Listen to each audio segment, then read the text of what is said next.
أما بعد فأعوذ بالله من الشيطان الرجيم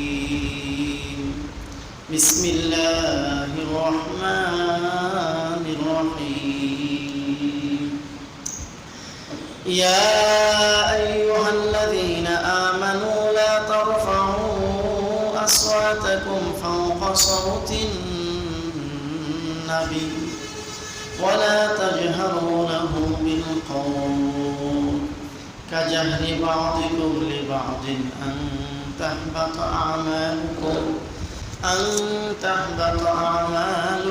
وأنتم لا تشعرون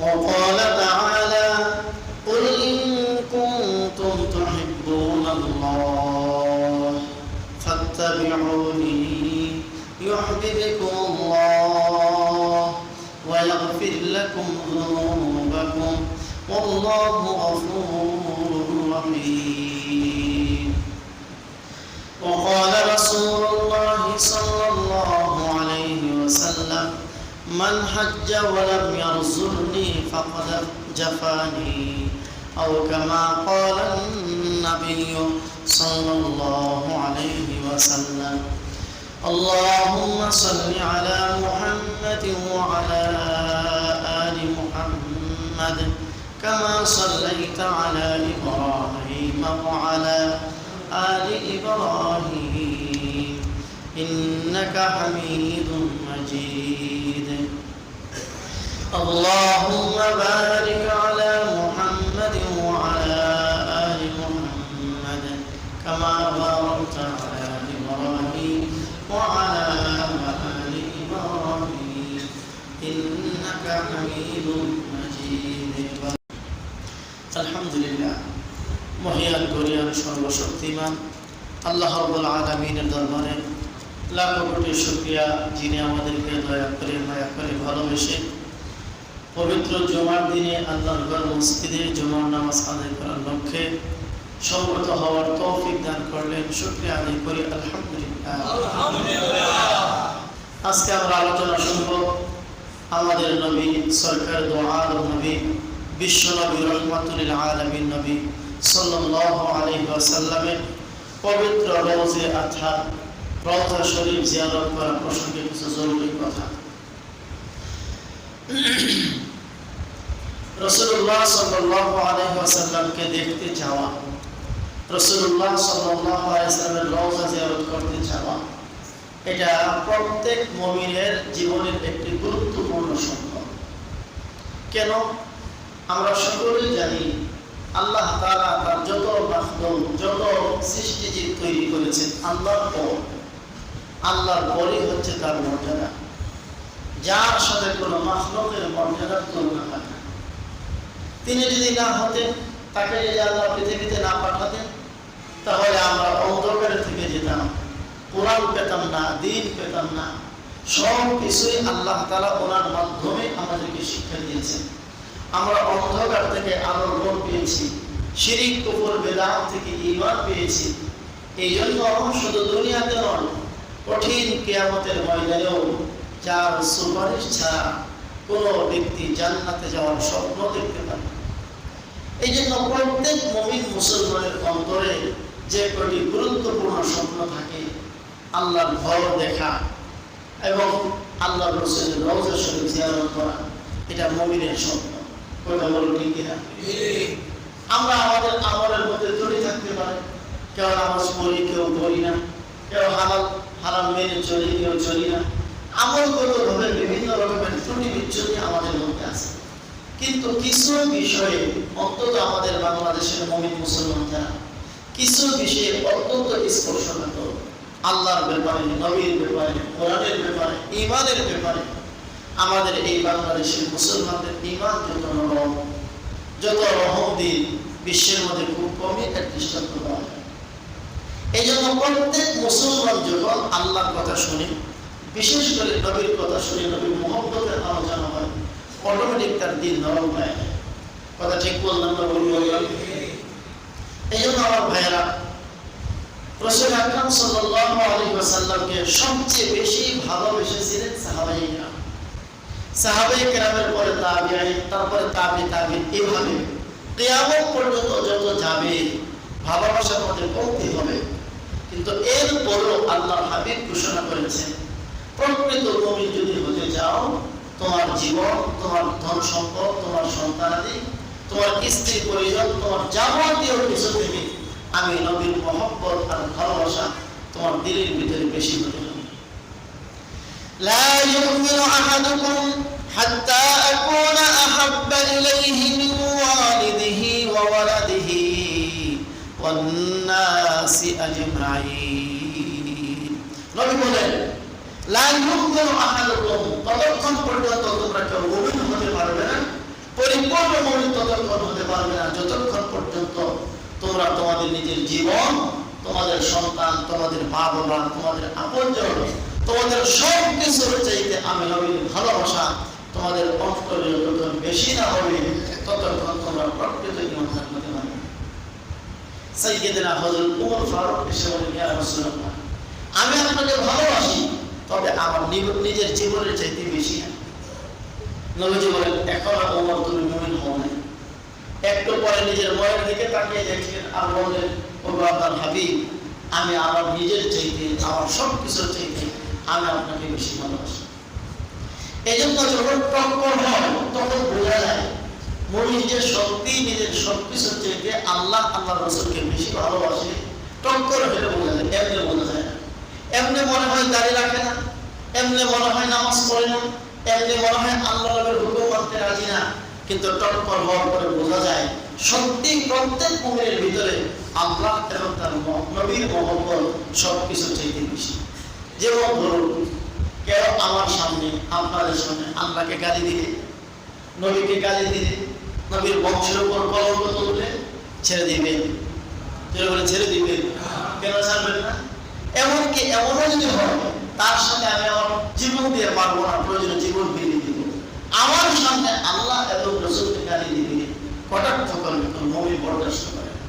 বোঝা গেল টক্কর হলে বোঝা যায় নামাজ না পড়লেও, দাড়ি না রাখলেও মুমিনের ঈমান এতটুকু অন্তত আছে যে আমার জীবনের সব কিছু চলে যেতে পারে, আমার নবীকে কেউ ছোট বলল এটা আমি মানতে পারি।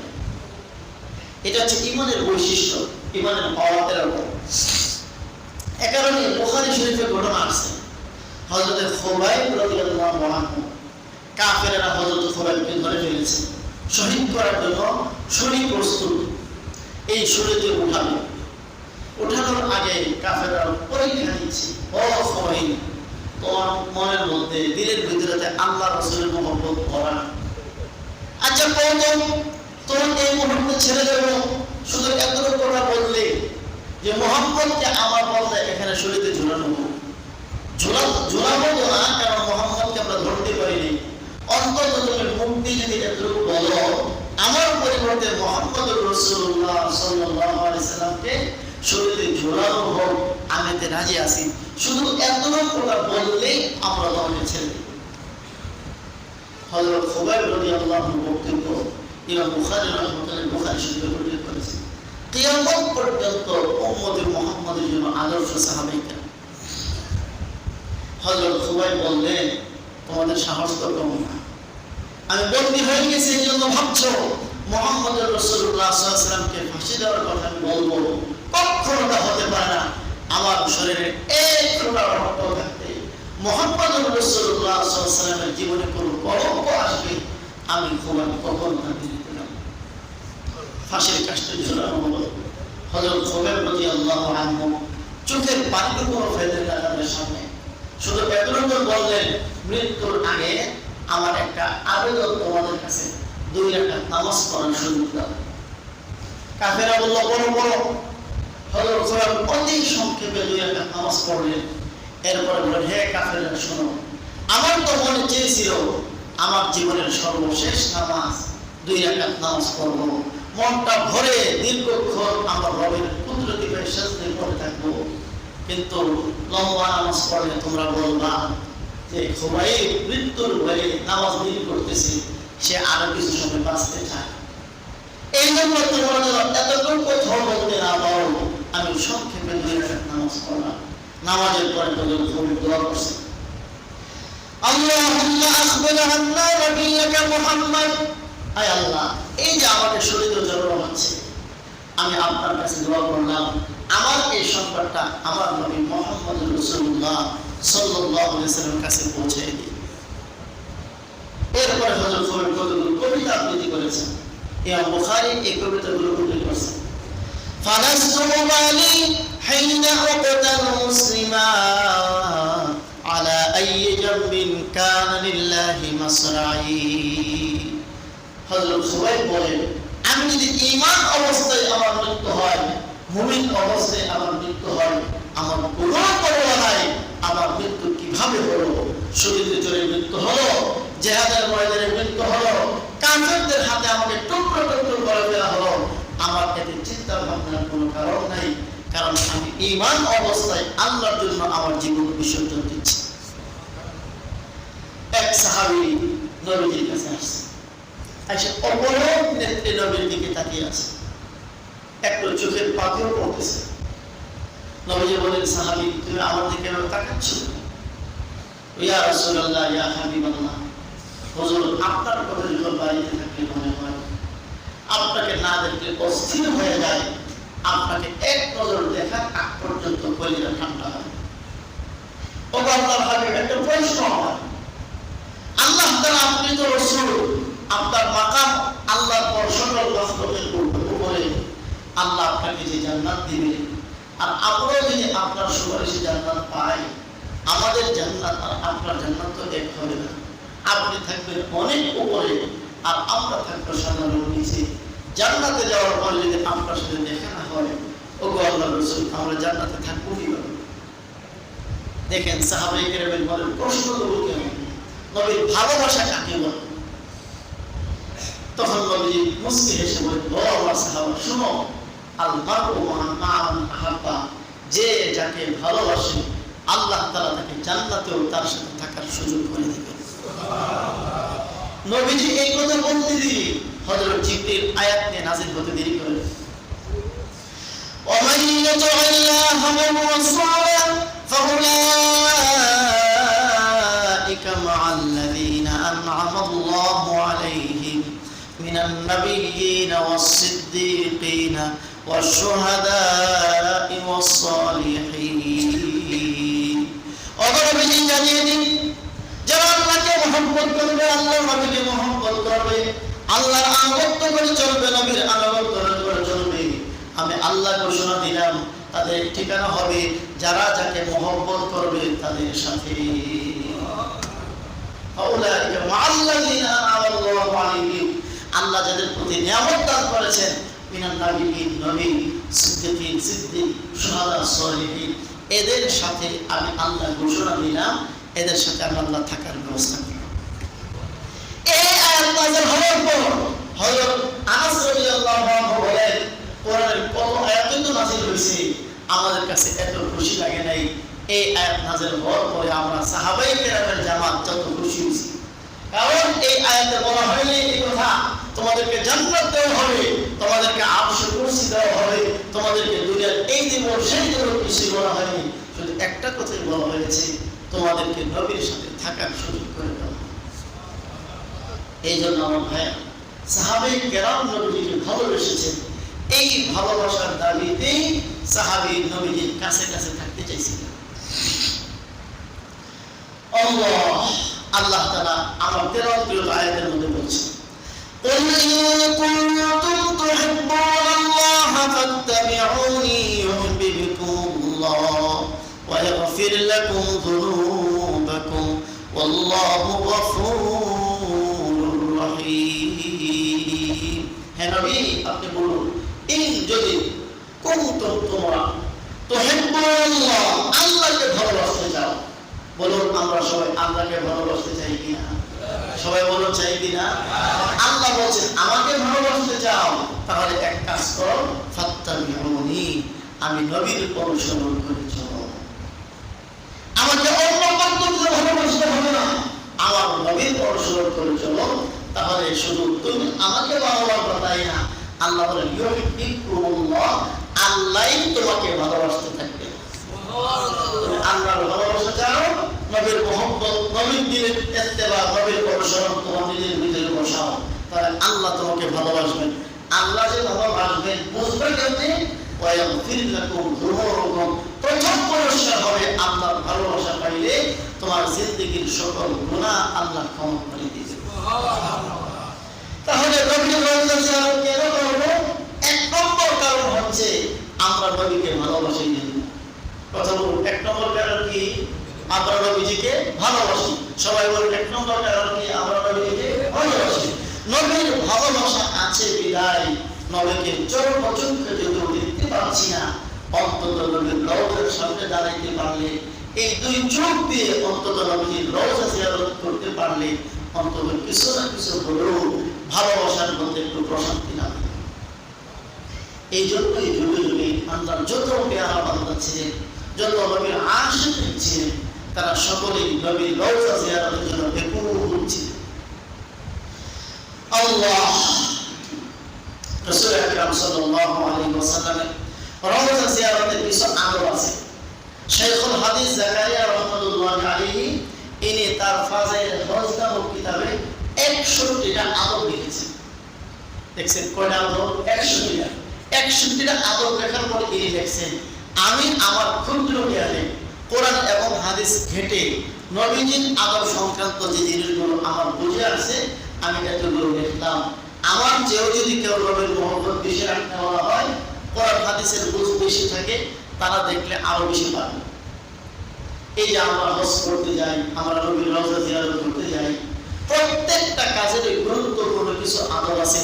এই আদবগুলো আমরা জানিও না, মানিও না, এই জন্য আমাদের এগুলো সব ভাষা হচ্ছে।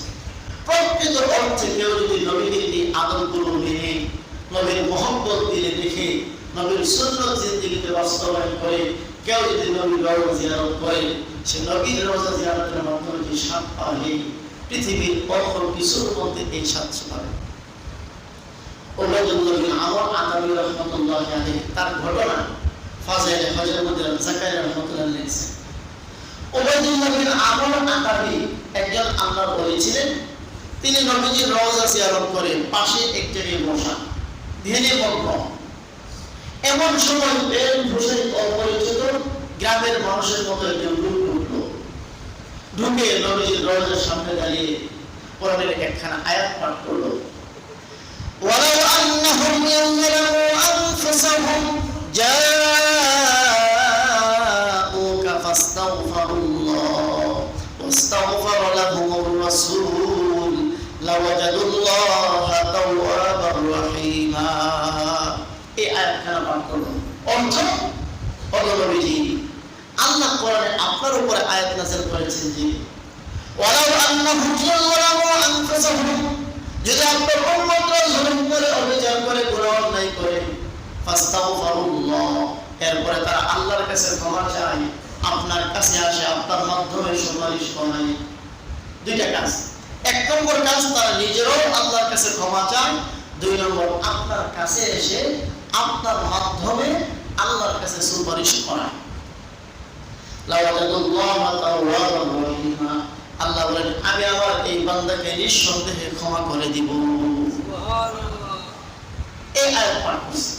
পাঠ করার পরে বলে, ওগো নবীজি, আমি তো থাকি দূর দেশে, আমি নিঃসন্দেহে জালেম অপরাধী, আমি আল্লাহর কাছে ক্ষমা চাচ্ছি, আর আপনার রওজা মুবারকের কাছে এসে আপনার সুপারিশ আবেদন করতেছি, আপনি আল্লাহর কাছে সুপারিশ করেন। দেখুন, আহলুস সুন্নাত ওয়াল জামাতের আকীদা এবং বিশ্বাস হচ্ছে নবীজি তার রওজা পাকের মধ্যে জিন্দা। এখানে একটা মাসআলা নিয়ে আমাদের মধ্যে আহলে হাদিস ভাইদের মধ্যে দ্বিমত আছে। আমরা বিশ্বাস করি আমাদের নবী এবং সকল নবী তাদের কবরের মধ্যে রওজা আখহারের মধ্যে জীবিত আছে। এই জীবিত থাকার ব্যাখ্যা আছে, ব্যাখ্যাটা সংক্ষেপে বলে দিচ্ছি। দেখুন, আমরা এখন দুনিয়াতে যারা আছি, আমরা জীবিত না মৃত? আমরা যারা দুনিয়াতে আছি জীবিত না মৃত? জীবিত। আমাদের মধ্যে যারা জীবিত আমরা দুই রকমের আছি। এক প্রকার জাগ্রত জীবিত, আর এক প্রকার ঘুমন্ত জীবিত। দেখবেন আমার পাশে শুয়ে গেছে, ঘুমায় আছে, সেও জীবিত, আর আমি সজাগ, আমিও জীবিত। দুইজনের মধ্যে পার্থক্য কি? আমি সজাগ, জাগ্রত, জীবিত, আমার কাছে কেউ ফিস করে কিছু বললেও আমি শুনি, আমার দিকে কেউ আঙ্গুল তুললে আমি দেখি, আমাকে কিছু বললে ভালো বললেও শুনি, খারাপ বললেও শুনি। এ হচ্ছে জীবিত। আর ঘুমন্ত মানুষ, তার কাছে কেউ ফিস করে কিছু বললে শুনি না, তার দিকে আঙ্গুল দিয়ে ইশারা করলে সে বুঝে না, তাহলে এনেও কিন্তু জীবিত। আমাদের নবী রওজায়ে আতহারে জীবিত, অন্য সকল নবীগণ জীবিত। পার্থক্য কেমন? আমাদের নবী জীবিত যেমন দুনিয়াতে জাগ্রত মানুষ জীবিত, অন্য সকল নবীগণ জীবিত যেমন দুনিয়াতে ঘুমন্ত মানুষ জীবিত। দলিল নবীজির হাদিস। আল্লাহ রাসূল বলেন, قال رسول الله صلى الله عليه وسلم من صلى علي عند قبري سمعته। আল্লাহ রাসূল বলেন, যে কেউ আমার কবরের কাছে এসে আমি নবীর প্রতি দরুদ পাঠ করে, সামিয়াতুহু, আমি নিজ কানে তার কথা শুনি। আমার কবরের কাছে এসে কেউ যদি বলে আসসালাতু ওয়াসসালামু আলাইকা ইয়া রাসূলুল্লাহ, নবীজি বলেন আমি নিজে তা শুনি। আরেক হাদিসের মধ্যে নবীজি বলেন, রাব্বাল্লাহু আলাইয়া রূহি, আমি তো কবরের মধ্যে রওজায়ে আতহারের মধ্যে আল্লাহ তাআলা নাজ দেওয়ার মধ্যে রূপত আছি। আমার কোন উম্মতি যদি এসে আমাকে সালাম দেয়, আল্লাহ তাআলা আমার মনোযোগকে উম্মতের দিকে ফিরিয়ে দেন, আমি আমার উম্মতের সালাম শুনতে পাই। শুধু তাই না, আমি আমার উম্মতের সালামের জবাবও দেই। সুবহানাল্লাহ। বলছিলাম ওবায়দুল্লাহ বিন আমর আতাবী বলেন, গ্রাম্য মানুষ, সাধারণ মানুষ নবীজির রওজার সামনে এসে কোরআনের আয়াত পাঠ করলো আর চোখের পানি ছেড়ে শুরু করলো কান্নাকাটি। হে আল্লাহর রাসূল, আমি ভিনদেশী মানুষ, আপনার আত্মা উম্মতি, আমি গুনাহগার নিঃসন্দেহে, আমিও আল্লাহর কাছে ক্ষমা চাই আর আপনার মাধ্যমে সুপারিশ চাই, আল্লাহ যেন আমার জিন্দেগির গুনাহ খাতা মাফ করে। এই কথা বলে এই গ্রাম্য লোকটা কয়েকটা কবিতা আবৃত্তি করেছে। এই কবিতাগুলো এখনো নবীজির রওজায়ে আতহারের উপরে লেখা আছে। আমি তো আগে কিতাবের মধ্যে কবিতাগুলো পড়েছি। যে বছর আল্লাহ তাআলা আমাকে হজ করার তৌফিক দিয়েছিলেন, নিজে গিয়ে নবীজির রওজার উপরে ছোট ছোট ফাঁকা আছে, এই ফাঁকের উপরে স্বর্ণের অক্ষরে লেখা আছে এই কবিতাগুলো। কবিতাগুলো কাহা? এক গ্রাম্য ব্যক্তি, তার নাম ঠিকানা নেই, কিন্তু আল্লাহর নবীর মহব্বত, ইশক, প্রেম, ভালোবাসা কি পরিমাণ ছিল, আল্লাহ তাআলা এমন ভাবে কবুল করেছেন। এখন এই রওজার উপরে কবিতাগুলো লেখা আছে, কিয়ামত পর্যন্ত এই লেখা থাকবে ইনশাআল্লাহ। এবং এই কবিতাগুলোর উপরে একখানা আয়াত লেখা আছে। আমি আপনাদের সামনে যে আয়াতগুলো পাঠ করেছি এর মধ্যে এই আয়াতটা বলছি, ইয়া আইয়ুহাল্লাযীনা আমানু লা তারফাউ আসওয়াতাকুম ফাওকা সাওতিন নবী ওয়া লা তাজহারু লাহু বিল কওল কাজাহরি বা'দিকুম লিবা'দিন আন তাহবাতা আমালুকুম ওয়া আনতুম লা তাশউরুন। একদিন আল্লাহর রাসূল মসজিদে নববীর মিম্বরে বসা, সাহাবায়ে কেরাম সামনে বসা। এমন সময় একটা বিষয় নবীজি আলোচনা করলেন। এক জায়গায় একজনকে জিহাদের জন্য পাঠাবেন, একজনকে আমির নিযুক্ত করতে হবে। কাকে আমির বানানো যায়? নবীজি পরামর্শ চাইলেন।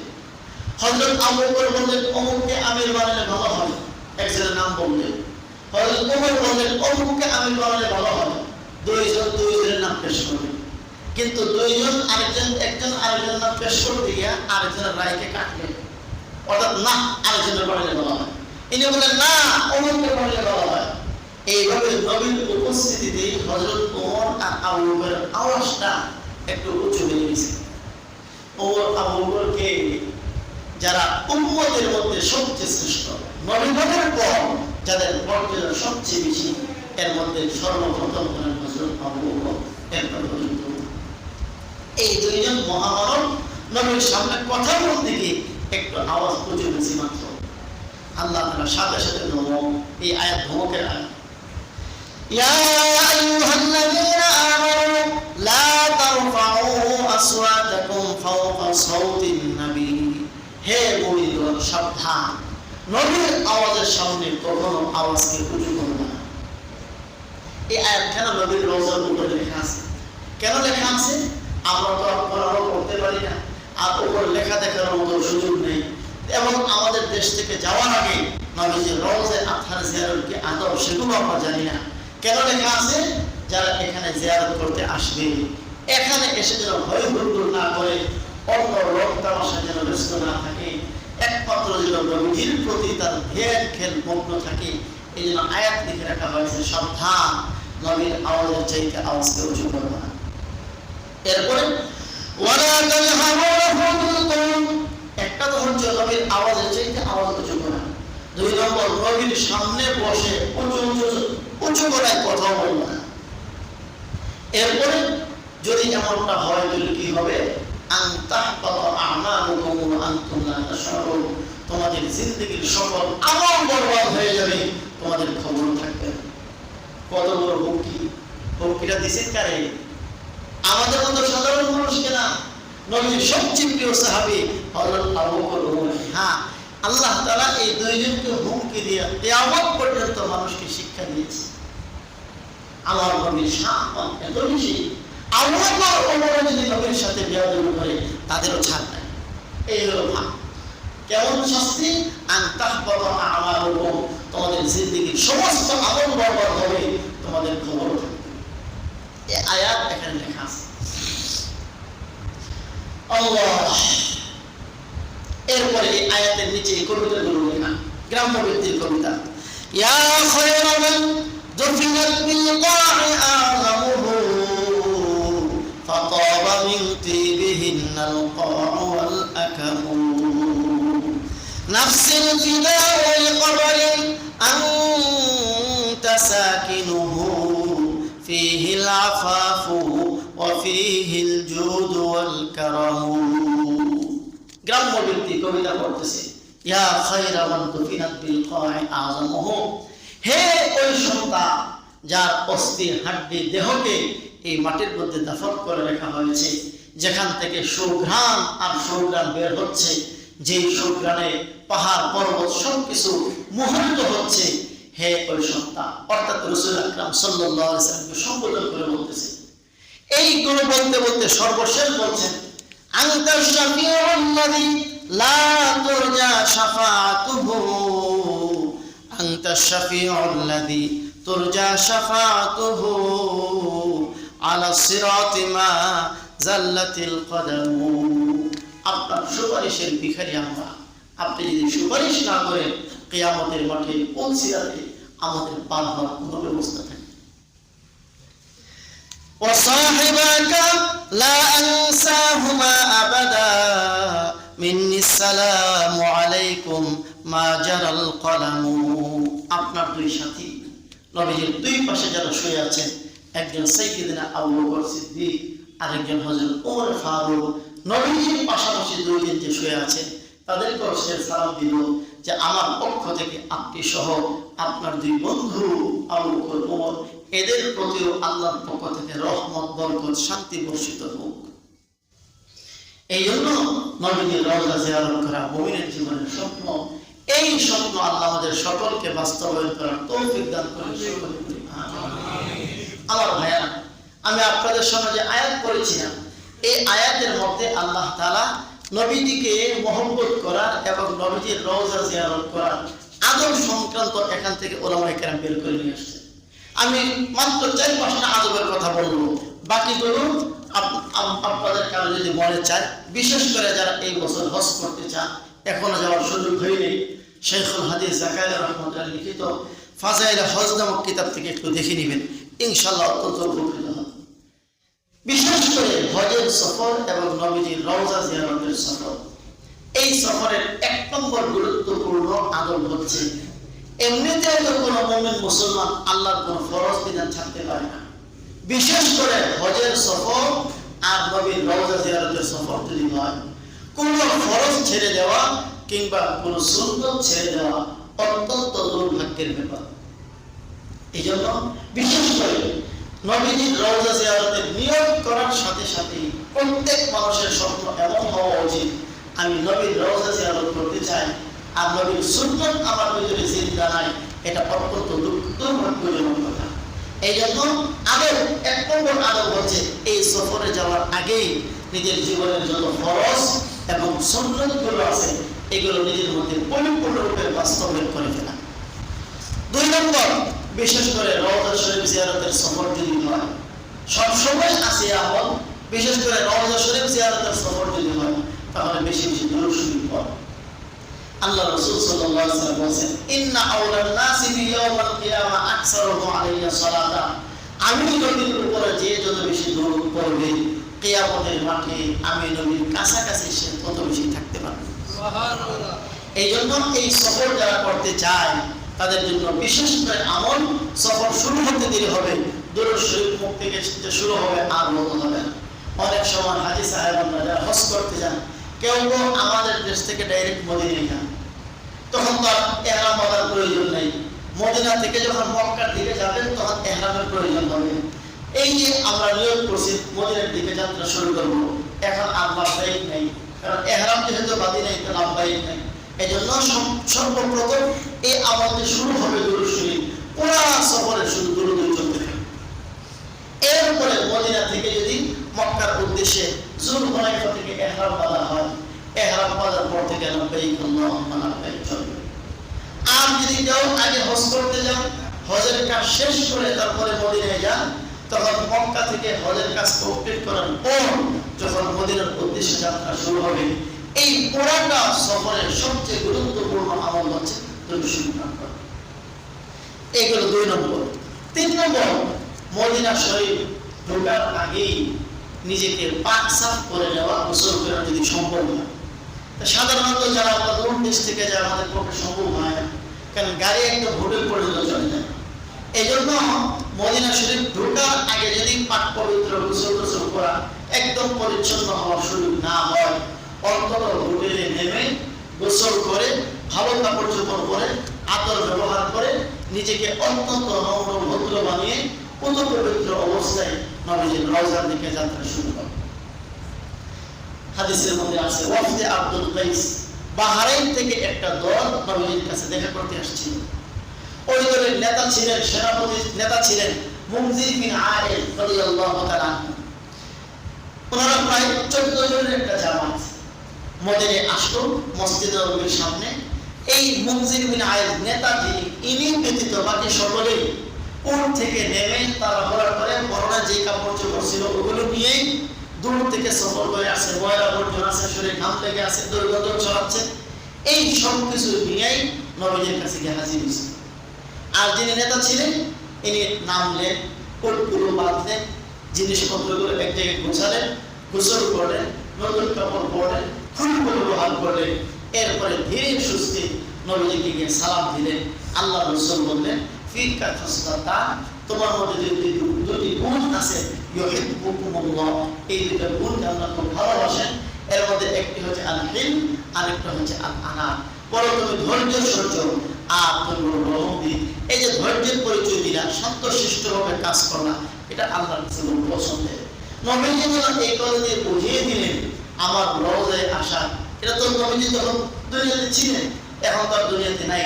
পুরা কিয়ামত পর্যন্ত আনেওয়ালা উম্মতকে যে শিক্ষা দিলেন, আমার কাছে আসার আদব হচ্ছে খাচ্চরের মতো নয়, নোংরা আবর্জনা হয়ে নয়, পরিষ্কার পরিচ্ছন্ন হয়ে।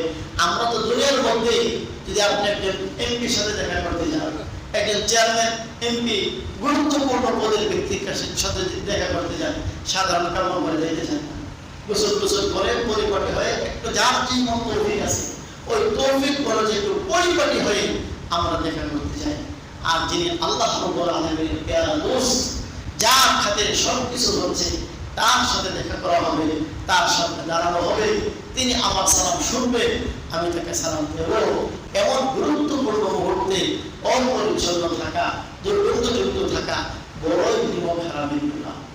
এই জন্য ওলামায়ে কেরাম লিখেছেন এটি একটি আদব, কিন্তু এই আদবের প্রতি আমরা খুব কমই গুরুত্ব দিই, আমরা জানিও না যে আদব। আল্লাহ, আরেকটি আদব হচ্ছে রওজা শরীফ জিয়ারত করার আগে সম্ভব হলে মদিনায় যাওয়ার পর কিছু সদকা করে নেওয়া। আল্লাহ তাআলা কোরআনের মধ্যে বলেছেন, ইয়া আইয়ুহাল্লাযীনা আমানু ইযা নাজাইতুমুর রাসূলা ফাকদ্দিমু বাইনা ইয়াদাই নাজওয়াকুম সাদাকা যালিকা খায়রুল লাকুম ওয়া আতহার ফাইন লাম তাজিদু ফাইন্নাল্লাহা গফুরুর রহিম। হে মুমিনগণ, ইদা নাজাইতুমুর রাসূল, যদি তোমরা নবীজির সাথে চুপে চুপে দেখা করতে চাও, এটা দুনিয়াতে থাকার সময় নবীজির সাথে কেউ যদি নির্জনে কথা বলতে চাইতো, আল্লাহ তাআলা এই আয়াত নাযিল করে বলছেন, নবীজির সাথে যদি চুপে চুপে দেখা করতে চাও, এর আগে কিছু সদকা করে নাও। এই হুকুমটা একটা সময় ফরজ ছিল, পরবর্তীতে আল্লাহ তাআলা এই হুকুমটা রহিত করে দিয়েছেন, কারণ সকলের পক্ষে নবীজির সাথে দেখা করার আগে সদকা করা সম্ভব না। তাই আল্লাহ তাআলা হুকুম রহিত করে দিয়েছেন, কিন্তু এই আয়াতের উপর ভিত্তি করে এখন পর্যন্ত আদব, ফরজ যদিও না, ওয়াজিব যদিও না, এটা আদব, যাদের পক্ষে সম্ভব 5 টাকা 10 টাকা হলেও নবীজির রওজার কাছে যাওয়ার আগে কিছু না কিছু হলেও সদকা করে দেওয়া। কেন? এটা হচ্ছে নবীর সম্মান, নবীর তাজিম, নবীর ইজ্জত, নবীর সম্মানে কিছু সদকা করা গেল। 5 নম্বর, নবীজির রওজা যখন সামনে পড়বে, মানুষের সারা জীবনের স্বপ্ন এখন বাস্তবের হতে যাচ্ছে। একটু মনের মধ্যে কল্পনায় ভাসানো, কল্পনার মধ্যে উড়ানোর চেষ্টা করা, এই সমস্ত গম্বুজের নিচে যিনি শুয়ে আছে, তিনি তো এক সময় এই মাটিতে চলাফেরা করেছেন। তার ডানে তিনি শুয়ে আছেন আবু বকর, বামে যিনি শুয়ে আছেন ওমর, পাশে জান্নাতুল বাকি কবরস্থানে প্রায় 10 থেকে 15,000 সাহাবা শুয়ে আছে। এই মানুষগুলো এই পৃথিবীতে, এই জমিনে একসঙ্গে বসবাস করতেন। আজকে সেই মানুষগুলো, পবিত্র মানুষগুলোর জমিনে আমি উপস্থিত করতে পেরেছি, এটা আল্লাহ তাআলার বড় শুকর, কৃতজ্ঞতা। এইভাবে মনের মধ্যে 1500 বছর আগের কিছু দৃশ্য তিনি ভিতরে জাগ্রত করেন। রাসূল আকরাম সাল্লাল্লাহু আলাইহি ওয়াসাল্লাম বলেছেন, নবীজির যে মিম্বর, যেটাকে রাওযাতুল মিন রিয়াজিল জান্নাহ বলা হয়, মা বাইনা বাইনি ওয়া মিম্বরি রাওযাতুল মিন রিয়াজিল জান্নাহ, আমার মিম্বর যেখানে আর আমার ঘর যেখানে, এর মধ্যবর্তী জায়গার নাম হচ্ছে রিয়াজুল জান্নাহ। যারা হজ বা উমরা করেছেন তারা দেখেছেন ওখানে জায়গা। নবীজি বলেছেন এটা রিয়াজুল জান্নাহ, জান্নাতের বাগান। এর কি ব্যাখ্যা? এর বহু ব্যাখ্যার মধ্যে একটি ব্যাখ্যা হচ্ছে এই, জান্নাতের বাগান মানে প্রকৃত অর্থেই আল্লাহ তাআলা জান্নাতের একটা অংশকে এখানে নিয়ে এসেছেন। এটা হওয়া অসম্ভব নয়, এটা হওয়া সম্ভব, আল্লাহর পক্ষে সবই সম্ভব। রাসূল আকরাম সাল্লাল্লাহু আলাইহি সাল্লাম এই জায়গার মধ্যে এক সময় সাহাবায়ে কেরামের সাথে কথা বলেছেন, এই জায়গার মধ্যে নামাজ পড়েছেন, এই জায়গার মধ্যে সর্বত্র সাহাবায়ে কেরামের সিজদা করেছে। এর যে পবিত্রতম জায়গা আর পৃথিবীতে কি হতে পারে, এই কল্পনাগুলো দিনের ভিতরে বসা। এরপর নবী বলেছেন, ও রাউযাতি আলা হাউজি, আমার এই রিয়াজুল জান্নাহ যেটা, এই জায়গা এবং আমার যে কবরে আথার, আমার যে রওজা শরীফ, এই রওজা শরীফের জায়গাটা হবে একটা সময় হাউজে কাউসারের জায়গা। অর্থাৎ এই হাউজে কাউসার আল্লাহ তাআলা এখানে স্থাপন করবে। অথবা এটার বিভিন্ন ব্যাখ্যা হতে পারে। নবীজি বলেছেন, ও রাউযাতি আলা হাউজি, আমার এই রওজা আথার পবিত্র কবর মুবারক, এটি হাউজে কাউসারের উপরে। এমন হতে পারে এর নিচে আল্লাহ তাআলা হাউজে কাউসার রেখেছেন, কিংবা এমন হতে পারে যখন কিয়ামতের মাঠ কায়েম হবে, এখানে আল্লাহ তাআলা হাউজে কাউসার স্থাপন করবে। কারণ কিয়ামত পর্যন্ত যত উম্মতি নবীকে ভালোবাসবে, নবীর প্রতি ঈমান আনয়ন করবে, এদের সকলকে নবীজি নিজ হাতে এই হাউজে কাউসারের পানি পান করাবে। নবীকে হাউজে কাউসারের কাছে যেতে হবে না, হাউজে কাউসারকে নবীর কাছে এনে আল্লাহ তাআলা নবীর সম্মান ব্যবস্থা আছে।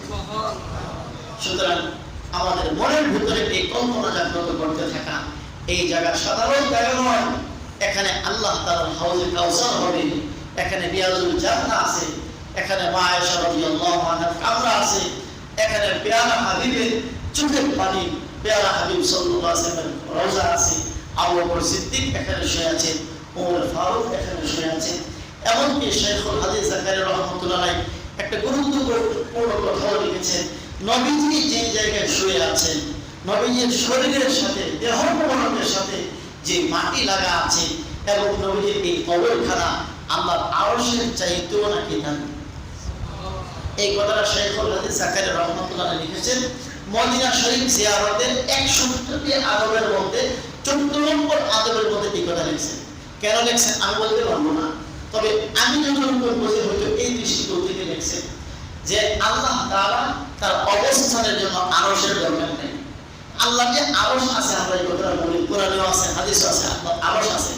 আল্লাহ আরশ থাকার অর্থ এই নয় আমি যেমন চেয়ারে বসে আছি, আল্লাহ তাআলা এরকম একটা চেয়ার চেয়ারের মধ্যে বসে, এমন নয়।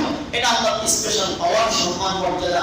যেমন বাংলাদেশের প্রধানমন্ত্রী বর্তমানে আমরা যদি বলি যে সিংহাসনে কে আছেন, আপনারা কেউ কেউ দিবেন শেখ হাসিনা আছে। এটাও বাংলাদেশের সিংহাসন আমার করি, এমন সিংহাসন বাংলাদেশে কোথাও নাই। এক সময় আগেকার রাজা বাদশাদের সিংহাসন ছিল, ক্ষমতার মসনদে থাকাটাকে সিংহাসন দ্বারা বোঝানো হয়। আসমান জমিনের সমস্ত কর্তৃত্ব আল্লাহর হাতে, এই কথাটা আল্লাহ তাআলা আরশের উপরে আছেন বলে বুঝিয়েছেন। এর অর্থ এমন হওয়া কোনো জরুরি নয় যে আল্লাহ আমাদের মধ্যে আরশের উপরে বসছেন, নাউযুবিল্লাহি মিন যালিক। তাহলে আল্লাহ তাআলা কোনো আরশের মুখাপেক্ষী না, আরশের সাথে আল্লাহর শরীর লাগা থাকে এমন না। পক্ষান্তরে নবীজির সাথে যে পাক পবিত্র মাটি লাগা আছে, নবীজির সুন্নতের কারণে, নবীজির দেহের সাথে লেগে থাকার কারণে তার মর্যাদা আল্লাহর আরশের চাইতে বেশি হতে পারে। সুবহানাল্লাহ। এই জন্য বিশেষ করে এই কথা দিনের ভিতরে বসানো, এমন জায়গায় আমি উপস্থিত হতে পেরেছি যে জায়গায় কুকুর হতে পারলেও আমার জীবন ধন্য। এই যে পাগল অসংখ্য পেয়ারা বান্দাগণ যারা পৃথিবী থেকে অতিক্রম করে চলে গেছে, মদিনা যাওয়ার পরে তাদের জবান বন্ধ হয়ে যেত। বন্ধ হয়ে যাওয়ার অর্থ হলো আর কোনো আওয়াজ আসে না, ডরে ভয়ে। কারণ এমন জায়গায় এসেছি যেখানে আওয়াজ করলে মহান আল্লাহ ঘোষণা করে রেখেছেন তোমার জিন্দেগীর সমস্ত আমল বরবাদ হয়েছে। ইমামে মালিক রাহমাতুল্লাহ আলাইহি, উনি ওনার বাড়ি মদিনাতে, উনি কখনো মদিনার বাইরে যান না। একবার শুধু হজ করতে মক্কায় গিয়েছেন, যাওয়ার পর দ্রুত মদিনায় চলে এসেছেন এই ভয়ে না যেন আমার কবর হয়ে যায়, আমার মৃত্যু হয়ে যায় মদিনার বাইরে। আমাদের ইমাম, মাযহাবের ইমাম সাইয়্যিদনা আবু হানিফা রাহমাতুল্লাহ আলাইহি, এই মদিনায় যাওয়ার পরে উনি জুতা পাইতেন না। কেন জুতা পরেন না? কারণ এই জন্য জুতা পরছেন না যে মাটিতে আমি হাঁটতেছি, দেখুন বড়দের অনুভূতি কত কম। যে মাটিতে আমি হাঁটতেছি, এই মাটিতে একদিন হেঁটেছেন আমার আপনার পেয়ারা বিবাহ মাতুল্লাহ।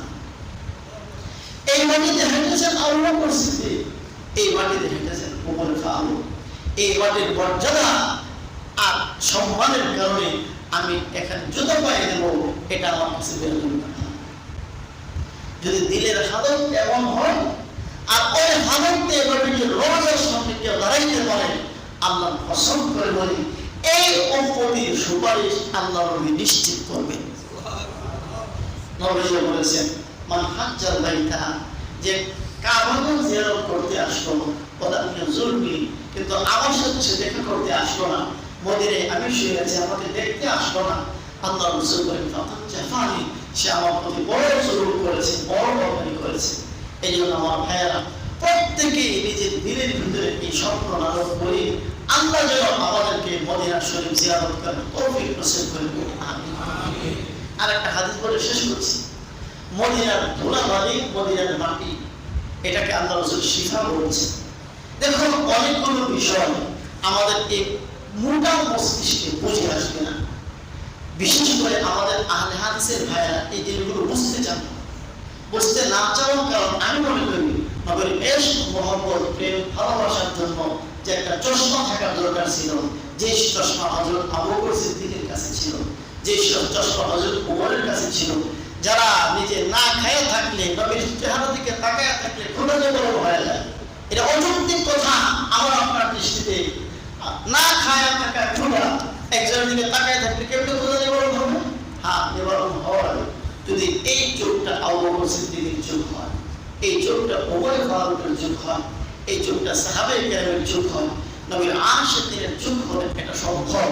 কিন্তু যদি আশিকের চোখ না হয় তাহলে এইগুলো আমাদের মাথায় ঢুকবে না। আল্লাহ রাসূল আম্মা জান আয়েশা রাদিয়াল্লাহু আনহা বলেন কানা রাসূলুল্লাহ সাল্লাল্লাহু আলাইহি সাল্লাম ইয়াকুলু লিল মারিদ, নবীজির কাছে যখন কেউ ব্যথিত আক্রান্ত রোগী আসতো, নবীজি মদিনার একটু মাটি হাতে দিতেন, নিয়ে বলতেন বিসমিল্লাহ তুরবাতু আরদিনা বিরিকাতি বাদিনা ইয়াশফি সাকিমুনা। নবীজি একটু থুতু মুবারক লাগাই দিতেন আর বলতেন আমার মুখের লালা আর মদিনার মাটি, এই দুইটার ওসিলায় আমাদের এই রোগী ইনশাআল্লাহ সুস্থ হয়ে যাবে। নবীজির থুতু মুবারক নিঃসন্দেহে শিফা, কেউ বিশ্বাস না করলে ঈমান থাকবে না। নবীজির থুতু মদিনার মাটি নিঃসন্দেহে মুমিনের শিফা। এই জন্য মদিনার মাটির প্রতি মহব্বত, মদিনার গাছপালার প্রতি মহব্বত, মদিনার কুকুরের প্রতি মহব্বত, এটা এটা হচ্ছে মুমিনের প্রকৃত মন। এই জন্য কোন অবস্থাতে মুমিন মদিনার কোন জিনিস তার ভালো লাগে না, এই কথা তার দিলে কল্পনাও আনতে পারে না। এবং আল্লাহ তাআলাও নবীজির খাতিরে এই মদিনাকে ভালো বানিয়েছে। আমরা সকলে জানি নবীজি মদিনায় যাওয়ার আগ পর্যন্ত মদিনার নাম ছিল ইয়াসরিব। মদিনার নাম কি ছিল? ইয়াসরিব। ইয়াসরিব মানে হচ্ছে এমন এলাকা যেখানে আবহাওয়া দূষিত, মানুষ বসবাসের উপযুক্ত। রাসূলুল্লাহ সাল্লাল্লাহু আলাইহি ওয়াসাল্লাম মদিনায় যাওয়ার পরে আল্লাহ রাসূল নিজে বলেন, আমি তার নাম রাখছি তওবা। তওবা। আরেক হাদিসে বলেছেন, আমি তার নাম রাখছি তয়্যিবা। তওবা এবং তয়্যিবার অর্থ এক, এর অর্থ পবিত্র। আমরা বলি মদিনা তয়্যিবা, পবিত্র মদিনা। মদিনা তওবা, কত পবিত্র মদিনা।